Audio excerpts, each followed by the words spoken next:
శ్రీ నారా చంద్రబాబు నాయుడు గారికి, మన యువనేత కార్యకర్తల కోసం నిరంతరం శ్రమిస్తున్న మంత్రివర్యులు నారా లోకేష్ అన్న గారికి, అలాగే వేదిక మీద ఉన్న పెద్దలు, వేదిక ముందు ఉన్న తెలుగుదేశం పార్టీ కుటుంబ సభ్యులు అందరికీ కూడా నమస్కారాలు తెలియజేస్తా ఉన్నాను. ఈరోజు ఇంతటి గొప్ప మహానాడు వేదికలో ఎస్సీ సంక్షేమం గురించి మాట్లాడటం నా అదృష్టంగా భావిస్తా ఉన్నాను. దళితుల బాంధవుడిగా మన అన్న ఎన్టీఆర్ గారైతే దళితుల అభివృద్ధిని 27 పథకాలతో దేశంలో ఎక్కడ లేని విధంగా చేసిన మహానుభావులు మన అధినేత చంద్రబాబు నాయుడు గారు, తెలుగుదేశం పార్టీ. ప్రతి దళిత వాడలో కూడా సిమెంట్ రోడ్స్ వేసి మంచినీటి వసతులు కల్పించిన మన యువనేత, మన అన్న నారా లోకేష్ అన్న గారు, తెలుగుదేశం పార్టీ. భూమి లేని నిరుపేదలైన దళితులకు భూమి కొనుగోలు చేసి రైతులుగా మార్చి సమాజంలో గౌరవం కలిగించిన మన తెలుగుదేశం పార్టీ. సామాజిక న్యాయం కల్పించాలని, అణగారిన వర్గాలకు పిల్లల విద్యను అభ్యసించేలా, ఆర్థికంగా అభివృద్ధి చెందాలని, సమాజంలో గౌరవంగా జీవించేలా చూడాలని డాక్టర్ బిఆర్ అంబేద్కర్ గారు కలలు కన్నారు. ఆ మహనీయుడి ఆశయాలను మన అన్న ఎన్టీఆర్ గారు, నేడు అధినేత శ్రీ నారా చంద్రబాబు నాయుడు గారు ఆచరణలో పెట్టి ఈరోజు చూపిస్తున్నారు.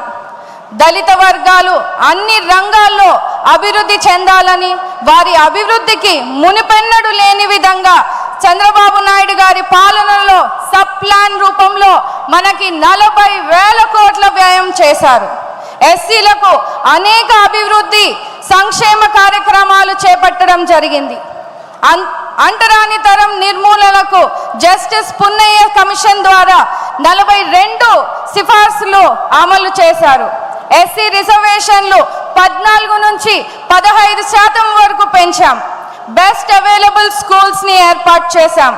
ఆనాడు లోక్సభ స్పీకర్గా బాలయోగి గారిని, శాసనసభ స్పీకర్గా ప్రతిభా భారతి గారిని, రాష్ట్రపతిగా కేఆర్ నారాయణ గారిని, తొలి దళిత ఆర్థిక మంత్రిగా మా తాతగారైనటువంటి మహేంద్రనాథ్ గారిని, తొలి దళిత ప్రభుత్వ ప్రధాన కార్యదర్శిగా కాకి మాధవరావు గారిని నియమించిన ఘనత కూడా తెలుగుదేశం పార్టీదే.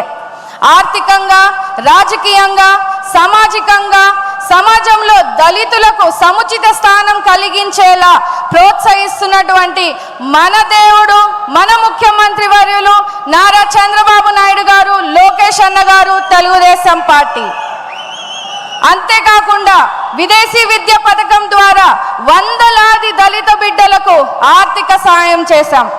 దళిత యువతకు 40,000 రూపాయలు పెళ్లి కానుక ఇచ్చాం. ప్రతి దళిత వాడలో 1,000 కోట్ల రూపాయల సీసీ రోడ్లను వేశాం.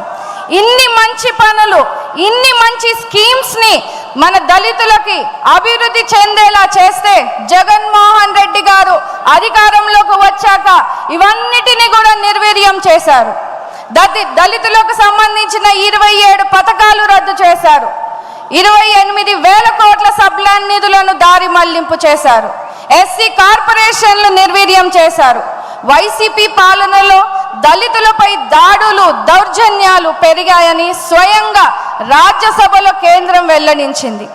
అందుకే రాష్ట్రంలో ఉన్న అన్ని దళితులందరూ కూడా ఒక్క మాటగా చంద్రబాబు నాయుడు గారిని మళ్ళీ ఈరోజు ముఖ్యమంత్రి చేసుకున్నారు.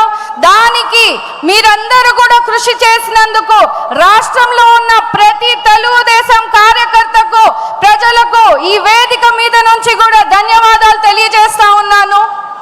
మరి ముఖ్యంగా ఎస్సీ వర్గీకరణ చేసి దళితులకు ఆపద్బాంధవుడిగా నిలిచారు. ఈ బడ్జెట్లో కూడా 20,000 కోట్ల రూపాయలు కేటాయించి దళితుల అభివృద్ధికి, కృషికి చంద్రబాబు నాయుడు గారు, తెలుగుదేశం పార్టీ చేస్తున్నటువంటి పనులకు దళిత జాతి తరఫున అభినందనలు తెలియజేస్తున్నాను సార్. అప్పటికి ఇప్పటికీ ఎప్పటికైనా కూడా దళితుల కోసం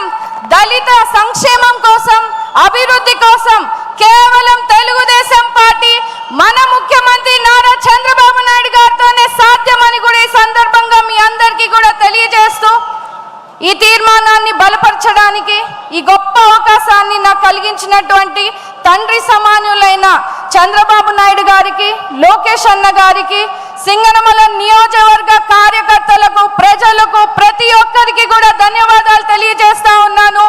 జోహార్ అన్న ఎన్టీఆర్.